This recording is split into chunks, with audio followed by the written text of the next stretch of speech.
Kaixo eta ongi etorri Euskal Herriko Bilgune Feministak antolatutako podcastera.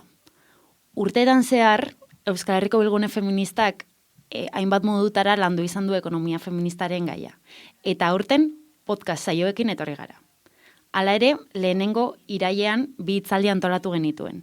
Eta orain, 4 podcast saio ekarri ditugu. Baina ez dugu ekonomiaren gaia betiko moduan landuko. Ez dugu Wall Streetari buruz hitz egingo, ez da kriptomonedei buruz edo boltsari buruz hitz egingo. Ez. Ekonomia feministari buruz hitz egingo dugu, baina beste modu batean. Zer suntsitu, eraldatu, berrantolatu edo sortu nahi dugun komentatuko dugu, edota zein egitura feminista berri behar ditugun berriro ere ordena berrezartzeko.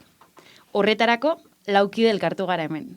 Nire eskuinean, Usuria Boitiz, ekonomia feministan eta zorpetze prozesuetan aditua, eta ezkerreko aldean, hasiko gara hemendik, Mai Isasi, LAB sindikatuko kidea, eta Fernanda Moscoso, ekonomialaria eta Desbordadas elkarteko kidea. Eta nola ez, ni neu Naia Kortaberria, Bilguneko kidea. Saioarekin hasi aurretik, esker bereziak eman nahi dizkiogu Alabediri, lokala hau ustearren, eta, grabaketa hau posible izatea albidetzearren. Hasteko, lehenengo galdera orokor batekin hasiko gara. Eta jakin nahiko genituen zeintzuk diren zuen gusto edo zaletasunak. Eta horretarako lehenengo galdera. Zein da, ekonomiari buruz irakurri edo entzun duzuen azkenengo podcast, albiste edo irakurri duzuten liburua? Neu. Igual sorpetzeakin nagolez oso monotema, esango dut Gago eta Verónica Gago eta Lucía Caballeron liburua dela una lectura feminista de la deuda. Dira Argentinako militante feminista batzuk, eta egon dira aztertzen 2018tik Argentinan FMI-rekin zorra hartu da benetik hori egiten. Ikusten zelan mandan sorpetze prozesu hori, eta orduan, horixe. Fernanda? En mi caso estaba leyendo algo que no es directamente de economía, pero me parece que tiene una vitalidad para ser analizada desde la economía política, que es el libro Los desposeídos, de Ursula K. Le Guin, que me parece una oportunidad también para abrir nuestros imaginarios igual y pensar de otras formas que podemos organizar la vida y cómo esas otras formas en que podemos organizar la vida también se verían enfrentadas a distintos dilemas y problemáticas que tendríamos que saber resolver en ese común. Creo que estamos de pronto tan atrapados en un sistema económico que de pronto ni siquiera podemos imaginarnos en otra forma de habitar la vida y que tendríamos que estar resolviendo en esas circunstancias. Así que me parece un buen ejercicio de la imaginación económica también. Bai, eta nik, liburu eta txostenetatik haratago, igual etorri zaidana bada Jone batzuetan pelikula, ikusi nuen duela gutxi, eta pixkarat hori ekonomia badelako ere bai, sukaldeetan gertatzen dena, etxeak nola antolatzen diren, harremanak, familietatik haratago, ere bai zesare ditugun, eta pixkarat horren inguruan pentsatzera gonbidatzen gaituen ere bai. Bale, ziko garaia gaian pixkat sakontzen, badakigu ekonomia ez dala edozein gai, nahiko gai mamitsua dela, eta zuentzat urrengo galdera. Eta da, zer den ekonomia eta zergatik den hain garrantzitsua. Ni igual galderari erantzuten esango neuke lehenengo eta behin, ekonomiaren definizioz berdinak aukidugu zela, eta daukagu zela, ez? Historian zehar tinta asko derramatu dela erabakitzeko zer dan ekonomia eta zer ez dan ekonomia, eta orduan ezin dugula pentsatu ekonomia zientzia ekonomikotik aparte dagoen zerbait bezala, ez? Beren garapenaren ondorio bat bezala ulertu behar dugula. Iruditzen jat, ekonomiaren ikuspegiak edo direla relato oso poderoso batzuk, teknologia batzuk, gure alde batetik gure realidadea edo gure praktika ekonomikoak moldatzen da bezenak nolabait, Eta bestetik direla ere eredu ekonomiko batzuen sostengu teorikoak eta berau legitimatzen daben teoriak, ez? Eta horregatik igual dela bai hain importantea horren inguruan pentsatzea, ez? Eta berpentsatzea, ze ikuspegi daukauzen da hori zer dagon, ze interes dagon sostengatzen. Eta igual izen abizen batzuk jartze aldera, ez? Igual egokia dela izendatzea, orain daukagun ulerkera ofiziala datorrela eskola neoklasikotik, 19. mendean sortzen den eskola batetatik, kapitalismoa esartzen zegoen, edo egonkortzen zegoen garai batetatik, eta orduan eskola neoklasikoak sortzen dabela ekonomiaren ikuspegi bat, adibidez ekonomia dela merkatua bakarrik, dirua mugitzen daben hori, ekonomia dela zerbait teknikoa, ez dela politikoa, ez? Guzti horrek ere interes batzuk edo kapitalismoak behar zuelako ikuspegi bat ekonomiarena politikoki ezin dena interbenitu, ilusio bat sortzen duena eskaria eta demandaren bitartez funtzionatzen dabela, eta bebai sortzen dabelako ikuspegi bat ekonomiarena bi esferetan banatuta, dagoela produkzioa eta reprodukzioa. Eta hori baliagarria zaiola momentu horretan, hortik balio pila bat ataratzeko, eskutuko dimentsio bat sortzea, ez ekonomikotzat jotzea, eta hori interesgarria delako orduan. Importantea da gure definizioak emateko, eta beste ekonomia feministatik diogun moduan, pentsatzea ekonomia dela, bizi moduak aurrera ateratzea, edo bizitzak sostengatzea, edo beste batzuk ez. Bai, nik igual... definitzeko zerbait lagundu egiten dit ere bai, zer ez den, identifikatzea, eta nolabait hori, zer ez den ekonomia ez da bakarrik, merkatua edo lan merkatua bezala, ezagutzen duguna, ez dira soilik enpleguak edo, esfera publiko horretan edo produkzioari lotutako esfera horretan agertzen direnak, eta beraz, ekonomiaren ulerkera horretan, nolabait planteatzen dela, lana eta enpleguaren arteko dikotomia horren, difuminazio bat, gutxienez egin behar dela. Ezin dela ulertu ekonomia, nolabait askotan ikusi dugun, trabajador champiñón horren, irudikapenarekin, produktiboa izateko prest dagoen, merkatu batean txertatzen den pertsona bat bezala bakarrik, ze horren atzetik, zer dagoen esfera ipatu den, esfera eskutuko horretan, nork ematen duen jaten, nork janzten duen, nork betetzen dituen behar guzti horiek invisibilizatu egiten da. Orduan, hori, ezin dela ulertu esan dugun, Wall Street edo la bolsatik aratago, baina, hor bakarrik edo ezin dela ulertu Eusko Jaurlaritzako aurrekontuak bakarrik direla ekonomia edo multinazionalak edo multinazionalek mugitzen duten eta sortzen duten balioa bakarrik eta kapitalak badaukala, interes bat ekonomiaren ulerkera konkretu hori sustatzeko, eta guk, ezakit, igual pizka bat hurbiltzeko ere bai, esfera eskutu horretan zer eskutatzen denari sindikatutik egin genuen, horrelako ariketa praktiko bat, greba feminista orokorraren testu inguruan, horrelako ikerketa batean, eta precisamente hori, ekonomia deitzen ez zaion horri, identifikatze aldera egin genuen, identifikazio bat, etxeko lanetan inolako errekonozimendu sozial, por supuesto, ez da ekonomikorik gabe, ari diren lan guztien kontabilizazio bat.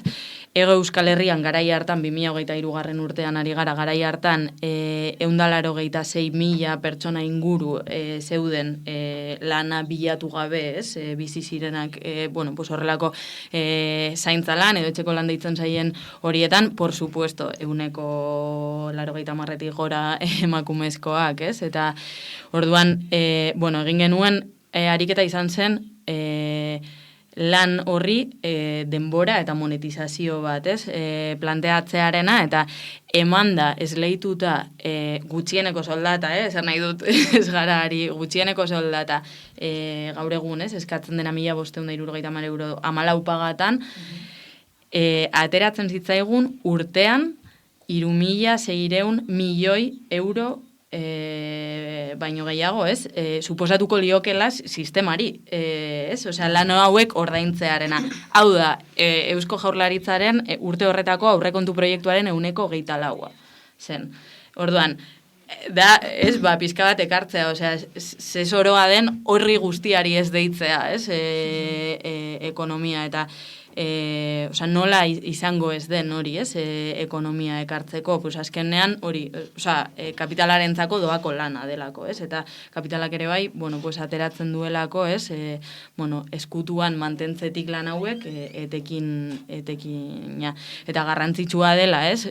Pizka bat hau ikusaraztea alde batetik osea, realidadea ikusarazten como laguntzen duelako, desberdintasunak ere bai, ez? Identifikatzen desberdintasunak arrakalak, ez? Pluralean ere bai, ez? Identifikatzen laguntzen digulako, baina dela importantea ere bai, laguntzen digulako egungo ereduaren mugak seinalatzen ere bai, ez? Osea, hazkunde etengabearen, ez? Paradigma honen mugak ere bai, ez? Seinalatzen eta alternatibak proposatu daitezkela ere bai irudikatzen. Sí, bueno, en mi caso me gustaría como situar la pregunta en términos de una disputa, ¿no? La economía es un concepto y es una disciplina que está en disputa y está en disputa también porque, digamos, la economía neoclásica ha operado en hacerla una disciplina tecnocratizada completamente. A mí se me hace inevitable pensar en esto en mi situación como estudiante cuando yo estudié en Chile, que en Chile la economía no se llama economía, se llama ingeniería comercial. Y eso es un legado de la dictadura. O sea, cuando vemos cuáles son los intereses que hay detrás de que entendamos la economía desde un lugar tan técnico y de administración de un modelo, está claro que tiene una función.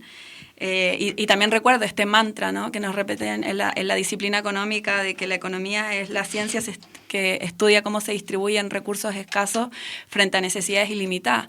Y ya en sí mismo ese mantra está instalado en la cotidianidad de las personas, ¿no?, de la forma que imaginan sus posibilidades. Y me parece que es muy cuestionable. O sea, si lo miramos, realmente podemos decir que los recursos son escasos en un mundo cargado por sobreproducción y una obscena concentración de la riqueza, o que las necesidades son ilimitadas, que no son consensuables, jerarquizables, que hay un marco de bienestar que pueda decir que ya las necesidades dejan de serlo, por ejemplo.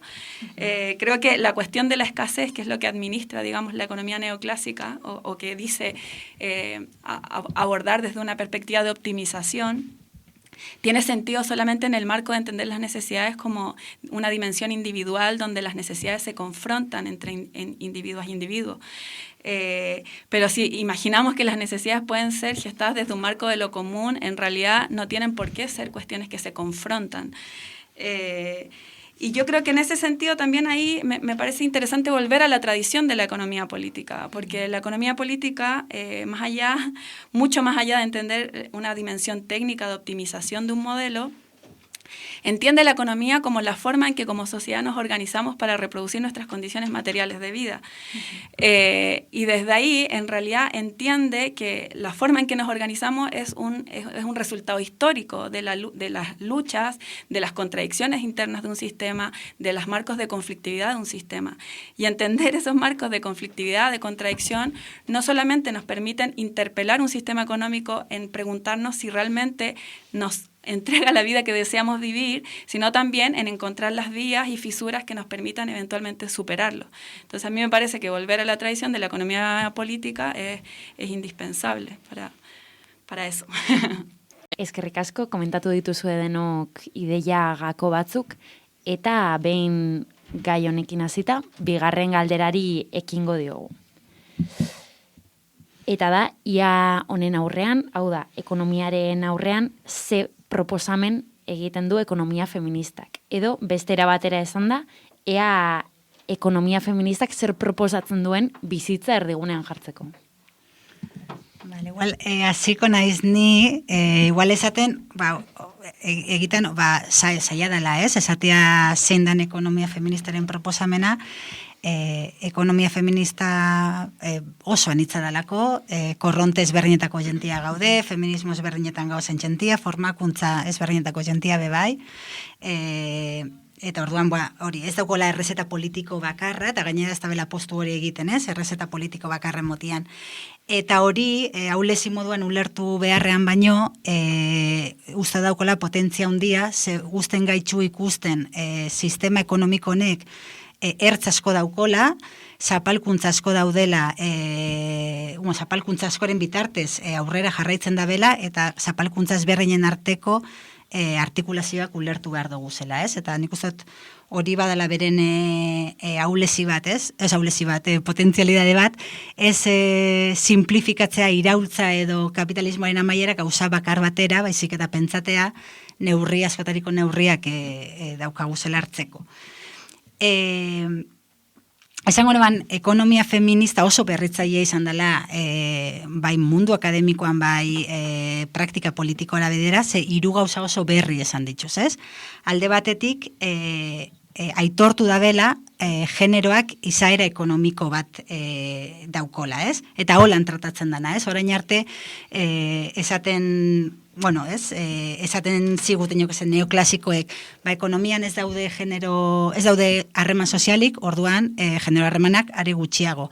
Ikuspegi marxista batzuentzako ere, izaera ekonomikoa daukan harreman sozial bakarra klasea da, ez? Eta, feministok esaten dugu, ez, generoak ere ekonomian egiten da, eta izaera ekonomiko badauka, hau da, dimentsio material badauka, ez? Eragiten dau, zelan zesarbide daukagu zen errekurtsoetara, eta eragiten dau lanaren eta boteraren banaketan. Orduan, ez da bakarrik rekonozimentu dimentsio badaukola, baizik eta dimentsio material hori dauka.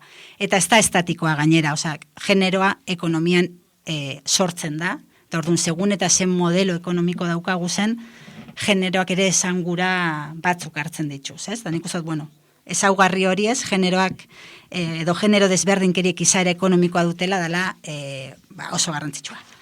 Bigarren bereizgarri bat da, ekonomia feministak baieztatu da bela, nahi badugu genero desberdinkeriekin amaitu, eta are gehiago nahi badugu kapitalismoarekin amaitu, sistema ekonomiko honen base sexuala erakatu behar dugula, ez?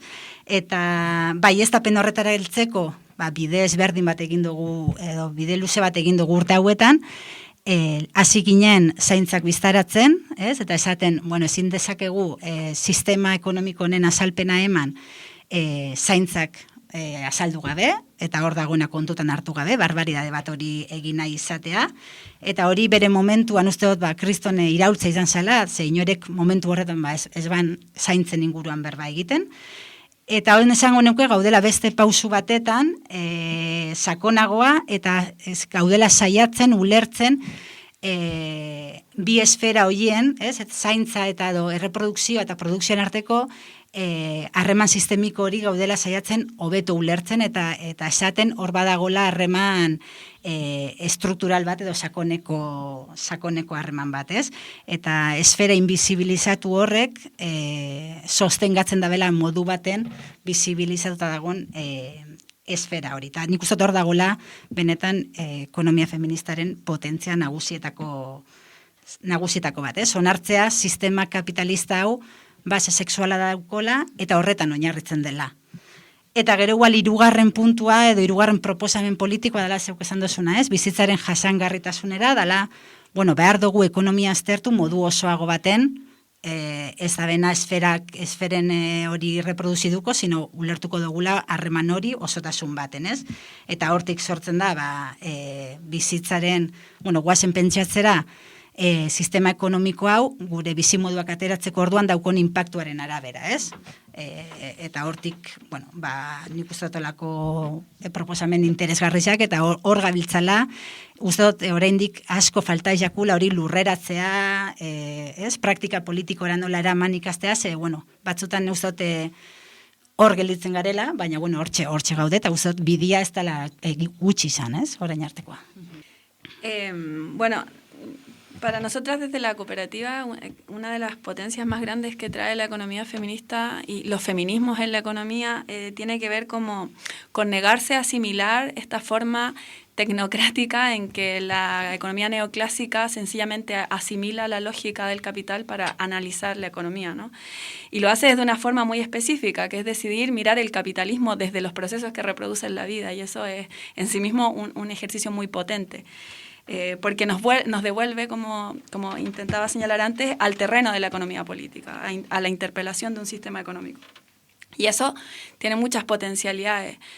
Yo quisiera mencionar al menos tres. La primera tiene que ver con entender la magnitud del conflicto que supone el capitalismo sobre nuestras vidas, ¿no? Y ahí señala de alguna manera que el capitalismo es una forma de organizar la vida que lo hace de manera contradictoria justamente porque su objetivo primordial no es organizar las vidas, sino más bien la ganancia, la obtención de beneficios privados, ¿no? Entonces la forma en que organiza la vida el capitalismo es completamente jerarquizante, diferenciadora de las vidas y para eso se vale de distintos sistemas de opresión para poder generar un gran ejército de desposeídos con vivencias de opresión muy heterogéneas, pero que de alguna manera le garantiza vidas que puedan orientarse a su objetivo de acumulación. También esta mirada que pone la economía feminista sobre los procesos que reproducen la vida en el capitalismo nos permite observar que en el capitalismo los espacios que reproducen la vida exceden por mucho los espacios mercantilizados o de producción de mercancías.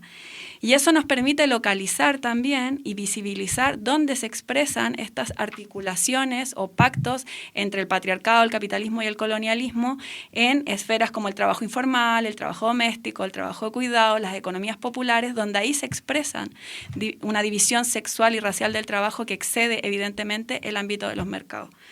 Pero también esta mirada que nos permite amplificar los espacios donde se reproduce la vida en el capitalismo nos permite entender que en esos otros ámbitos se esbozan otras contradicciones con el capitalismo y por lo tanto también otras luchas por los límites con el capital. Y desde ahí se pueden, llevándolo a la pregunta sobre cómo poner en el fondo la vida en el centro, en esas otras fisuras también se prefiguran otras posibilidades de oponerse a la lógica que intenta viralizar el capital, pero también a imaginar vías y herramientas concretas desde donde disputarlo. Y ahí vemos las luchas de las defensoras del medio ambiente, de las trabajadoras del hogar, como espacios que articulados también con los espacios sindicales operan y disponibilizan otras vías para poder oponerse al capitalismo. Y bueno, la pregunta ahora es cómo articulamos todas esas estrategias, ¿no? Y ese es el desafío, creo yo. Bai, hori, uste dut ez dagoela erantzun bakarra, eta, bueno, pizka bat zer ekartzen du edo, zer proposatzen du ekonomia feministak, ez? Badela, paradigma aldaketa bat, alde batetik, ez? Eta, bueno, pues, lana kapitala, ez? Paradigma horretatik, bizitza kapitala paradigmara pasatzen garenean, esaten duguna, badela, ez? Precisamente hori, ekonomiak ikuspegi integral hau izan behar duela, ez? Eta, ze jarduerek sostengatzen duten, aguantatzen duten bizitza, ez? Hori guztia dela ekonomia, eta pizkat, bueno, ekartzen du, beraz, problematizatzeko ere bai, ez, edo kuestionamendu bat, zergatik lan batzuek, ez, beste batzuek baino gehiago balio duten, inkluso zergatik lan batzuek ez daukaten baliorik, osea, edo ez daukaten, ez, aitortzarik eta ekartzen du hori, ez, azken finean feminismoetatik ere bai, askotan, bueno, mai gainean jarri dela ere bai, etxea bera ere bai, ez, politizatu behar dela, ez, eta problematizatu behar dela, eta,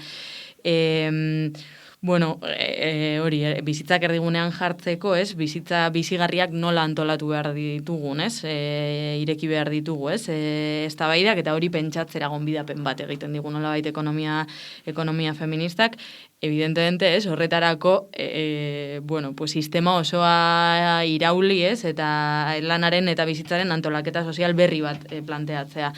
Da, karo, orduan, nola egin ere bai, ez, pizka bat, planteamendu teoriko da abstraktu horietatik, nik lurreratuko nuke ere bai, ez? Ba, ze erronka, ez? Ekartzen dizkigun pizka bat ekonomia feministaren paradigma honek badela, ez? Bueno, pues, sindikalismoari, ez? Adibidez, lana kapitala paradigma horretatik, joatea, planteatzera edo transitatzea, planteatzera, bueno, ja ez dela lana eta ondasunaren banaketa bat, eskatzen duguna, baizik eta, bueno, banaketa hirukoitz baten inguruan hitz egin behar dugula, ondasuna lana eta zaintzak nola banatu, hitz egin behar dugula, eta pizka bat proposamen alik eta konkretuenak ere bai egin, bueno, pizka bat hurbilduko gaituztenak ere bai, esenatoki horretara, eta hori da hitz egitea, bueno, lan guztien errekonozimenduaz, da hitz egitea zaintza sistema publiko komunitario baten eraikuntzaz, da hitz egitea gutxiago lan egin behar dugula, bizitza bizi alizateko eta sostengatu alizateko, edo da planteatzea neurriak hori, zaintzagatiko, etete ordainduak adibidez izan alizatearena, edo zerga sistema bat planteatu alizatea, alde batetik zerbitzu publikoak indartzeko, baina beste alde batetik ere bai, agian zergatik ez enpresei edo gure zaintza lanak edo invisibilizatuta dagoen esfera horren kargu egiten ez diren, baina gure etekina ateratzen duten, bueno, pues enpresei zergak planteatzea adibidez, Orduan, bueno, da horrelako ere bai proposamenetan lurreratzen saiatzea. Eta uste dut, dakarrela ere bai erronka bat, nolabait sujetuaren inguruan ere bai, bueno, antolaketa edo aldaketa kontzeptual hutsa izatetik haratago, bueno, ekartzen duela ere bai, artikulazio horretan, askotariko zapalkuntzen entrelazado horretan, nola goazen egiten, bueno, langilea edo pizka bat ekonomiaren menpe dagoen sujetua edo langile klasea ez izateko bakarrik, hori, buzo dugun gizon zuri, fabriketan lan egiten duen hori, baizik eta sindikalismoak erantzun behar diola ere bai paradigma guzti horri, eta hori da hitz egitea hori, zaintza langileetaz, baina denetariko, zaintza langileetaz, da hitz egitea hori, raidersetaz, sexu langileetaz, edo ikasleetaz ere bai, Orduan, bueno, pizka bat, borrokaren sujetua edo erronka badela nolabait, bueno, pues pasatzea ere bai, bueno, eskubide, langile gutxi batzuei aitortzen zaizkien lanari, enpleguari hobeto esan da, lotutako eskubide batzuetatik pasatzea eraikitzera, bueno, beste harreman batzuk ere bai, eta disputatzea azkenean hori, kapitalak ere eskutatu nahi duen, bueno, esfera guzti hori. Vale, eskerrik asko.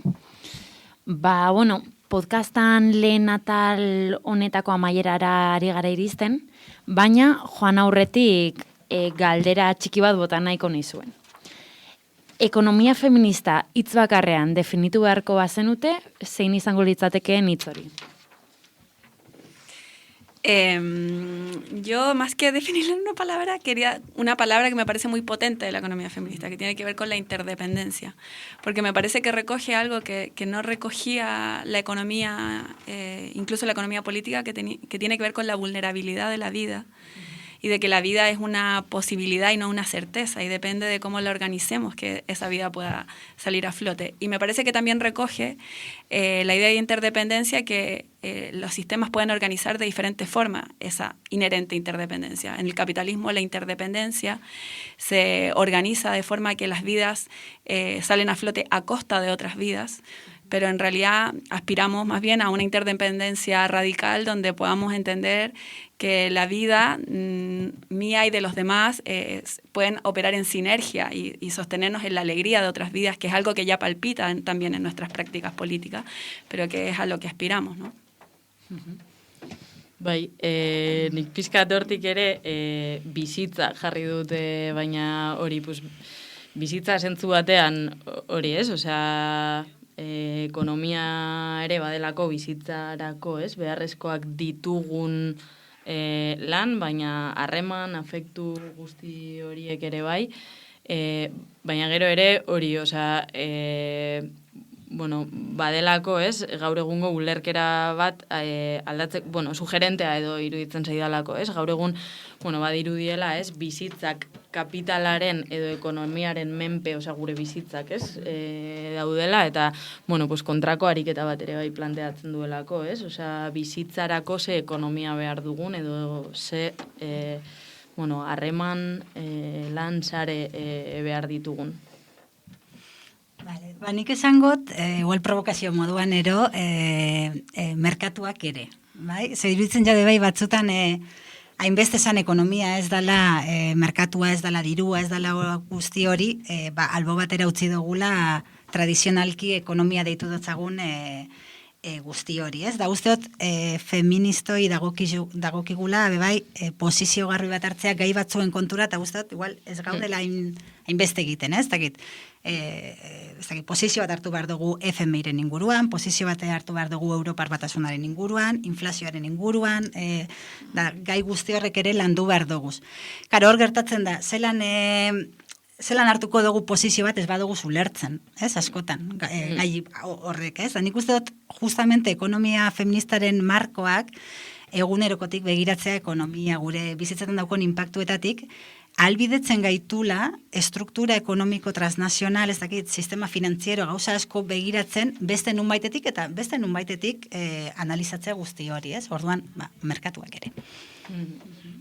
Bale, hau izan da dana gaurkoz, eskerrik asko zuri, eskerrik asko Mai eta eskerrik asko Fer gurekin izatearren, eta nola ez, eskerrik asko pantailan beste aldean zaudeten guztioi, edo, bueno, hau entzuten ari zareten hoi. Ezaztu beste 3 podcast gehiago izango ditugula, eta, bueno, beste gonbidatu batzuk ere izango ditugula. Eta nola ez, gogoratu bilgune feminista elikatzeko eta gaurkoa bezalako proiektuak elikatzeko guretzat oso garrantzitsua dela bidelagun feministak izatea, hortaz, animatu eta izan zaitezu ere bidelagun feminista. Eskerrik asko dan hori eta beste batera arte. Agur!